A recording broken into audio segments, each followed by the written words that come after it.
we're heading down to Goodwood Festival of Speed, but we're having the first drive in the 918 Spyder as it came back from service last night. Let's go! So we're gonna meet some of the guys from my car club. None of them know that the 918 is here yet, so it should be a surprise to them. Some of them might assume, but I've been telling everyone it's still away for servicing. It literally came back last night. Camille actually surprised me. She didn't tell me that the car was gonna be there.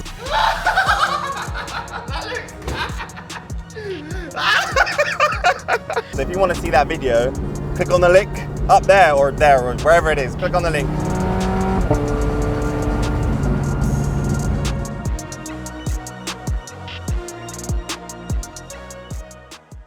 So we met up all the guys. We're departing now. Should be a fun little drive down. We're gonna cruise down. Obviously, I'm still getting used to this car. It's very Porsche-esque though, so it feels like a Porsche in terms of where the controls are, but then driving doesn't feel like a Porsche at all. It feels completely different. I think that's something you have when you have a mid-engine layout and this bespoke powertrain for this car. Just different gravy. It's hot though, so I'm gonna put the windows up. Wow. Wow. You know what, it's loud enough inside the car that I don't care if it's loud on the outside. Yeah. I can't tell if it's loud on the outside. I think it probably is. But inside, wow, exhaust next to your head, game changer. It is a bit hard driving a left-hand drive car in a right-hand drive country, but the more I'm doing it, I'm getting used to it. But what this car be really good at would be those Europe trips away. It's comfortable, there's luggage space, great visibility, and it's still got that feedback that you need when you want to drive. These roads are really tight though, so I don't know why we decided to come down here. But one thing that is cool is I can just put the car in hybrid mode, and then I can just relax and chill, driving through the forest in the 918 Spyder. That is crazy. There's so many flies over here. We have so many bug splats on the car as well.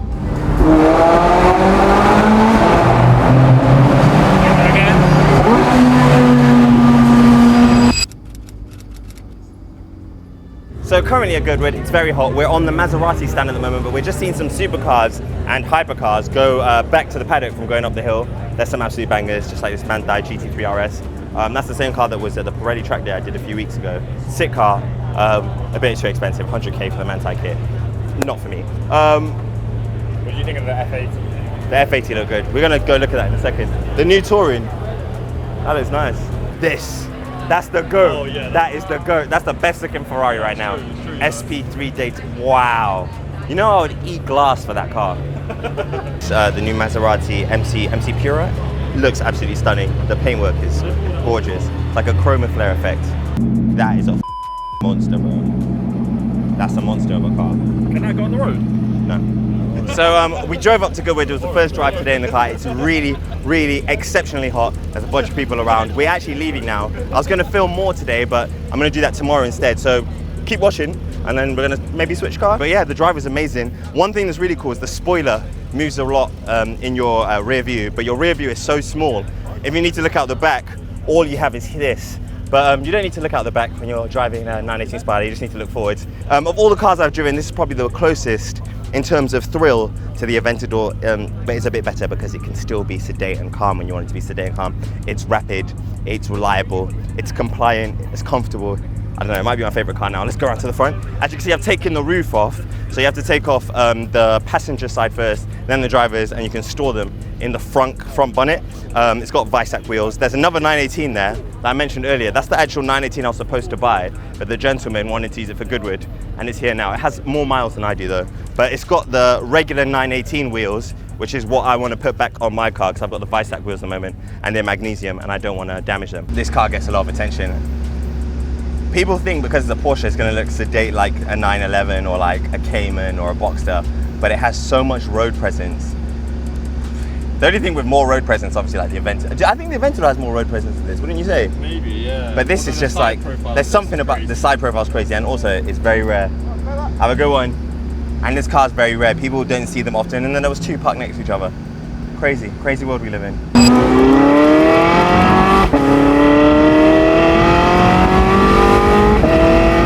So day 2 of Goodwood, we are going to take a sensible car today, but I thought, what's the point buying a 918 Spyder if you're not going to use it to do 918 Spyder things? Driving the 918 today, we've got the roof up because it was so hot yesterday. it was not enjoyable to drive, but this is a much better experience. The AC is actually able to work, whereas before I thought the AC wasn't working, but no, it was just 35 degrees outside. First drives, now it's day 2. Amazing. I was just saying to Nathan before we started filming, of all the cars I've owned, the best handling cars are this GT3 RS and 765 LT, in no particular order. Everything feels very precise and very purposeful. There's nothing that feels...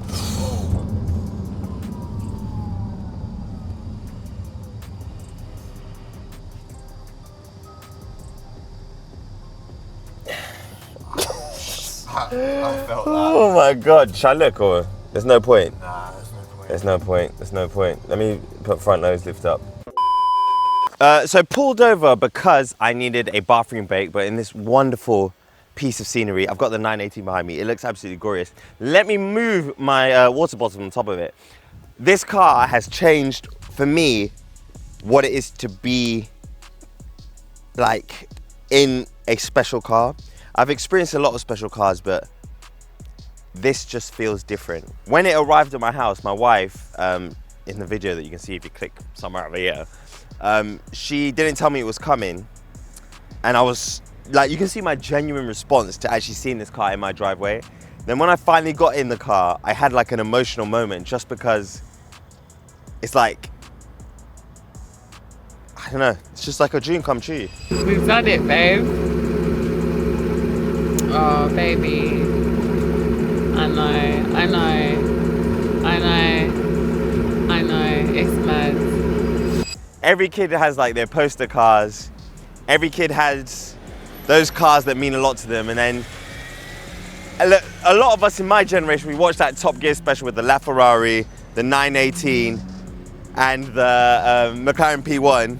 And honestly, like this is incredible. Before I continue, I want to give you a quick word from our sponsor. You've already probably seen the headlines about missold car finance. For years, some car dealers were quietly taking a secret commission on finance deals, PCP and HP deals, sometimes going all the way back to 2007. If you ever bought a car on finance, there's a likely chance that you were overcharged for that deal.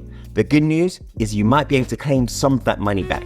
Now, just to be clear, you can do that yourself by going to the financial ombudsman or contacting your lender directly. However, this can sometimes be time consuming. This is where Reclaim 24/7 comes in. All you need is your name, your date of birth and your address, and their free online tool can search for finance agreements in your name going back to 2007, even if you no longer have the paperwork. If there's a possible claim, it gets reviewed by a solicitor and is handled on a no-win, no-fee basis. It takes 2 minutes to check, costs nothing up front, and you could be owed thousands. Just don't leave it too long, as the lenders are potentially starting to delete the old data, and if your number or your address has changed, you might never be contacted. So tap the link and go to Reclaim 24/7 and you can check if you're owed thousands in under 60 seconds. Now back to the video. Earlier I was saying, oh, I'm really enjoying this car with the roof on. Roof off, it's a completely different car. You get way more exhaust note, way more intake sound. It just sounds...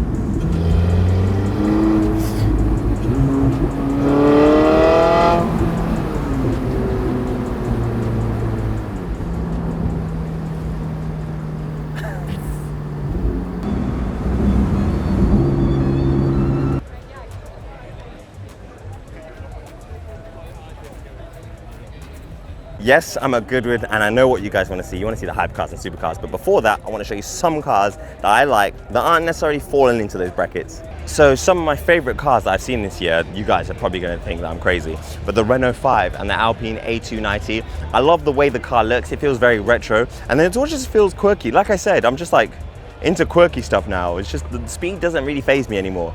So let's take a look. So the Renault 5 pays homage to the old Renault 5, especially with this very retro looking interior. The design of the car makes it feel very distinct, yet very nostalgic of how Renaults and cars used to be as a whole. It's got a very aggressive and sporty layout on the interior. It's not a super fast car, but it's designed to be a runaround. Like, again, pay homage to the hot hatchbacks of yesteryear. So over here we have the Lamborghini stand. They have the new Temerario inside. I would show you that, but I wasn't given a Lamborghini invite because apparently it's for owners only, even though I'm an owner.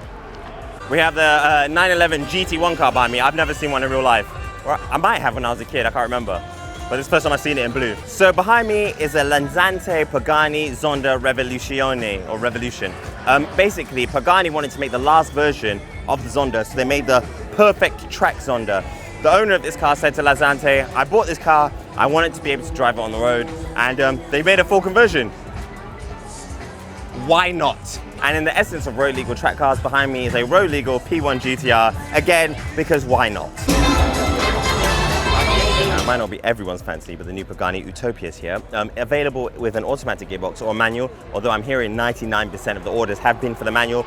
It's a sick looking car. The one on the right, that sounded crazy. The one on the right is full carbon fiber, but tinted red, and on the left, we have this wonderful, elegant blue styling. One thing about Pagani is the workmanship is just absolutely incredible. I'm in the car park again, gonna show you the coolest row of cars that you've ever seen. So we have this very happy Ferrari 599, XX, road conversion, I guess. We have this wonderful Lotus. You guys know I love a purple car. We have SHMEE'S SF90 XX in this wonderful green color. I think that's probably one of his best specs. It's a nice color, nice car as well. And then we have his Dodici Cilindri. I always go to say 12 Cilindri. It's Dodici Cilindri. Amazing car. I drove one a few weeks back. Incredible. We have his Ford GT. I was looking at getting one of these, but instead I got my car, which is further down the road. We have this Jensen Interceptor here as well, which is modded to hell. Yeah. We also have Scoot Supercars 190E, which is pretty cool. And then we have a Gordon Murray. I'm not familiar with the Gordon Murray cars in terms of the denominations, which one's which. I believe this one is the T30, 50? I think that's the T50. T50. So we're leaving Goodwood now. We're gonna try and do some more bits. It's too hot, and then we can't get anywhere because they keep blocking off the roads. It was a great event though. It's just very hot. First drive weekend of the 918 Spyder, complete. I'm shattered. This car is amazing. Honestly, it's knocked my socks off. People that are like, oh no, don't sell the GT3 RS. Trust me, if you have that, you don't need a GT3 RS. If you have that, you pretty much don't need anything else because it's the best car I've ever driven, and that's a fact. I've driven Chirons, I've driven Senna, I've driven Aventador, I've driven a lot of stuff. That is just crazy. I don't know, this was a rough video. I'm gonna bring you more content on the 918 coming soon, but for now, people asked for me to do a first drive. There's your first drive, and all the people that said I didn't really buy the car. This is the car in my garage, just right there next to the other cars. So, ha! And the plate. And the plate. But also. Thank you to everyone that's supported me. Everyone that's been spreading positive energy, positive vibes. Everyone that I met at Goodwood and met at all the other events. I love y'all. You can probably tell I'm shattered, but 918, mission complete. For now.